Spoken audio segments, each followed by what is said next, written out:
Cordial saludo, mi nombre es Lina Estefanía Moreno, de la Universidad Pedagógica y Tecnológica de Colombia, de la Facultad de Estudios a Distancia, la carrera de Administración Comercial y Financiera, séptimo semestre de la materia Economía Internacional. Mediante esta presentación voy a hablar de lo que se ha aprendido con respecto al tipo de cambio a largo plazo y la producción nacional.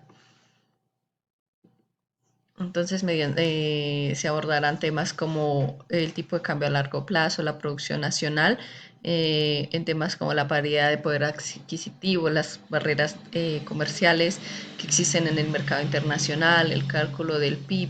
entre otros, que intervienen en el desempeño de la economía de los países. Entonces, en el nivel de precios y el tipo de cambio a largo plazo, tenemos que el comportamiento de la tasa de cambio a largo plazo no se puede predecir fácilmente. Por lo tanto, los inversionistas de la bolsa del mercado de divisas pueden obtener ganancias de un día para otro, pero también se pueden quedar en quiebra de un día para otro. Por esto de que no se puede predecir y pues es un riesgo grande el que corren estos inversionistas y que los tipos de cambio son determinantes en la función de los tipos de interés y de las expectativas respecto al futuro y que son influenciados por las condiciones del mercado monetario nacional y que se requiere identificar las interrelaciones entre la política monetaria, la inflación, los tipos de interés y los tipos de cambio. Entonces todo esto interviene pues en el comportamiento del mercado y que también se debe analizar otras causas diferentes a la moneda y la demanda monetaria, como es el mercado de bienes. En la ley del precio único se tiene que en mercados competitivos los productos deben de tener el mismo precio en diferente país cuando estos vengan expresados en términos de una misma moneda y pues esto como que aplica cuando no se tienen costos adicionales como son costos de transporte, aranceles, entonces si son bienes idénticos se deben vender en el mismo precio sin importar el lugar del mundo en el que se comercialice. Entonces es como una ley del precio único. Y en la paridad del poder adquisitivo PPA, entonces esta sirve principalmente para calcular el tipo de cambio entre diferentes divisas. Entonces se debe de conocer como las divisas en el que se va a hacer el intercambio para que estas cuesten lo mismo, por ejemplo, aquí en Colombia o en Londres, que el producto que yo compro aquí en Colombia por cierta cantidad de pesos se compre allá por la misma cantidad de pesos, pero convertidos a la divisa que se utilice allá. Y pues es necesaria para poder comprar como lo digo, el mismo conjunto de bienes y servicios en diferentes países. Y que es pues el indicador que utiliza el Fondo Monetario Internacional para calcular el PIB. En el modelo de tipo de cambio a largo plazo, entonces se incorpora la variable tiempo y al incorporarse pues esa variable tiempo, entonces ya se habla de un tipo de cambio real, eh,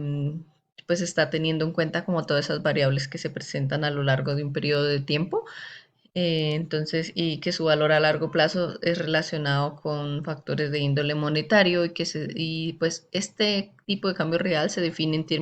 en términos de tipo de cambio nominal. El tipo de cambio nominal no tiene en cuenta pues el tiempo, pero ya pues al convertirse en tipo de cambio real, sí ya se tiene como en cuenta el tiempo y las variables. Entonces, y también se define el precio, también lo define el precio los precios relativos de una canasta que se podría adquirir en cada uno de los países. Entonces, por ejemplo, acá en Colombia la canasta familiar podría costar 100.000 pesos, en Estados Unidos podría costar, no sé, unos 20, $30, pero también existe el factor de que en Colombia los productos pueden llegar a ser más económicos, entonces todas esas variables hay que tenerlas en cuenta. Y pues aquí también nos habla de que un tipo de el incremento o la disminución del tipo de cambio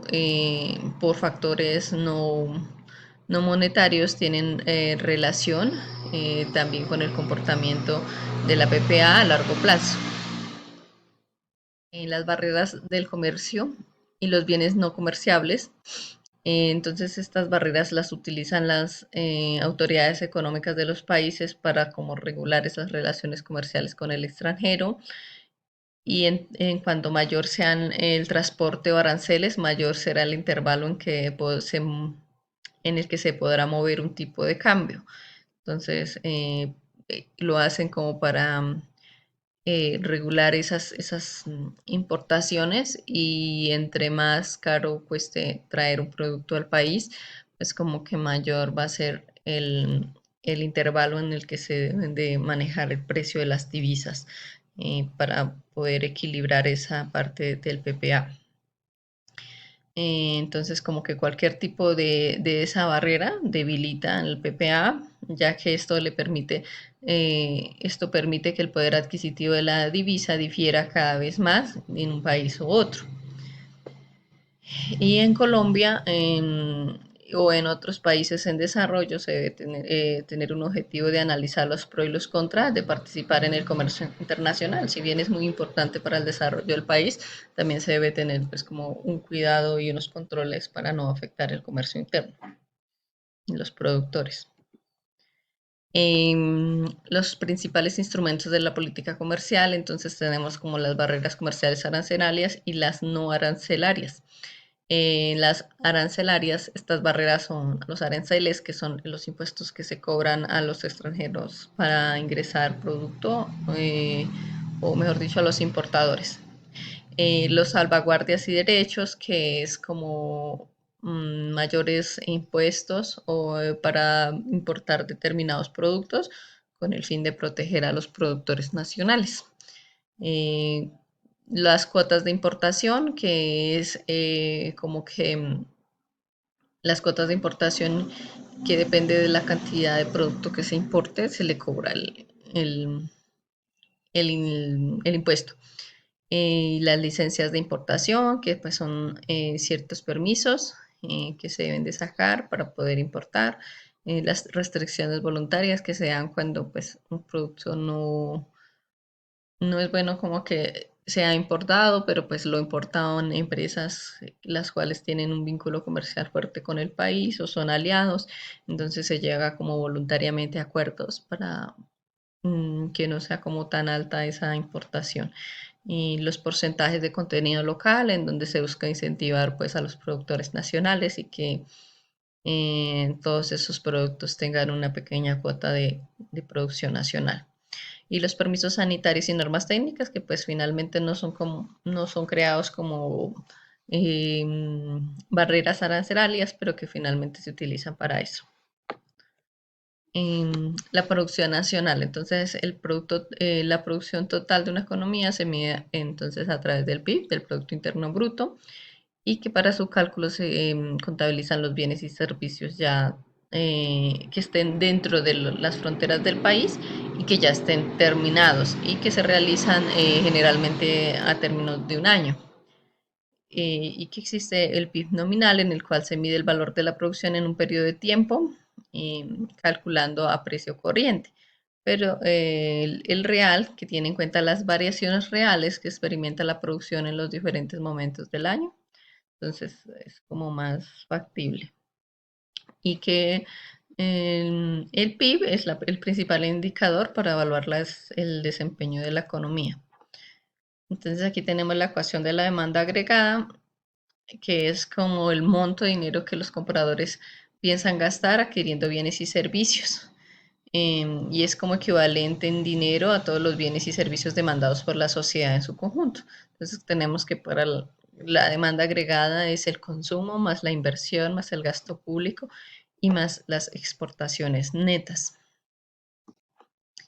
Los determinantes de la demanda agregada, entonces que los cambios en los gastos de los consumidores, que puede ser un incremento del nivel de las riquezas del consumidor, uno de esos determinantes podría ser, y que los cambios en los gastos de inversión, que el costo del dinero a través del comportamiento de las tasas de interés, o que suban o que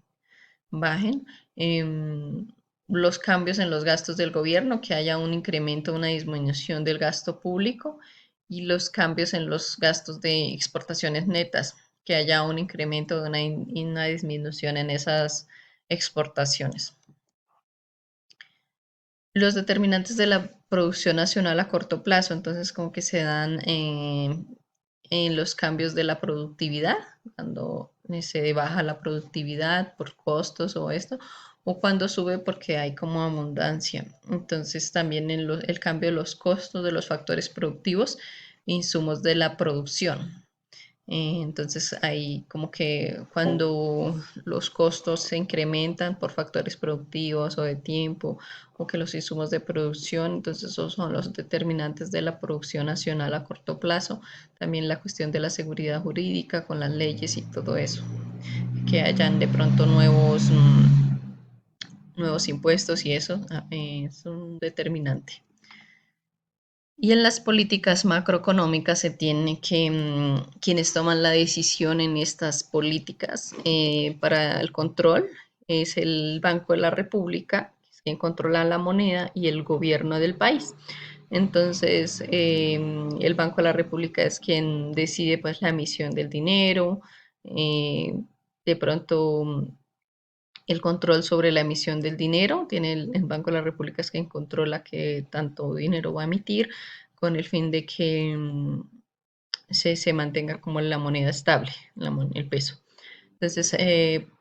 en el caso de que haya una alta emisión de dinero por parte del Banco de la República, entonces a corto plazo se puede ver que hay un abundante acceso al crédito y aumento en el gasto de las economías domésticas y que a largo plazo el dinero pierde valor porque se llega a la inflación y hay menos crecimiento real de la economía al haber pues abundante dinero. Y cuando el Banco de la República hace un control sobre la emisión del dinero, se logra un nivel de gasto adecuado a la situación del país y se mantiene el valor de nuestro dinero y se obtiene un mayor crecimiento de la real de la economía, que pues eso es como el objetivo del Banco de la República, que el peso finalmente no se termine devaluando y entremos en una inflación. Por parte de las decisiones que toma el gobierno del país, entonces es un elevado déficit fiscal, que el gobierno gaste más de lo que recibe, o un déficit fiscal muy bajo, que entonces en el elevado déficit fiscal, entonces que encontramos que hay una abundancia de contratos y empleos públicos. Eh, Teniendo en cuenta que y el país no va a tener con qué cubrir toda esa abundancia de contratos, y que a largo plazo lo que nos podría suceder es que haya necesidad de aumentar los impuestos, un recorte al gasto público para tapar el hueco fiscal y que se genere la recesión económica. Y cuanto al déficit fiscal muy bajo, entonces que el sector privado genera más oportunidades de empleo y que no haya necesidad de generar como más impuestos y recortes de gastos y se asegura el crecimiento económico impulsado en el gasto público responsable. Entonces, en estas políticas macroeconómicas lo que entendemos es que para los dos entes que toman las decisiones, la mejor decisión que pueden tomar es la segunda de cada uno, por parte del Banco de la República, que haga un control adecuado sobre la emisión del dinero para que pues mantenga equilibrada nuestra economía y que el gobierno se mantenga con un déficit fiscal bajo. Bueno, en conclusión, en esta actividad pues aprendimos todo lo que tiene que ver con la economía internacional y el papel que se juega en el desarrollo de los países, y entender cómo funciona ese tema comercial y la manera como las políticas macroeconómicas trabajan para mantener una economía regulada de los países en desarrollo. Muchas gracias.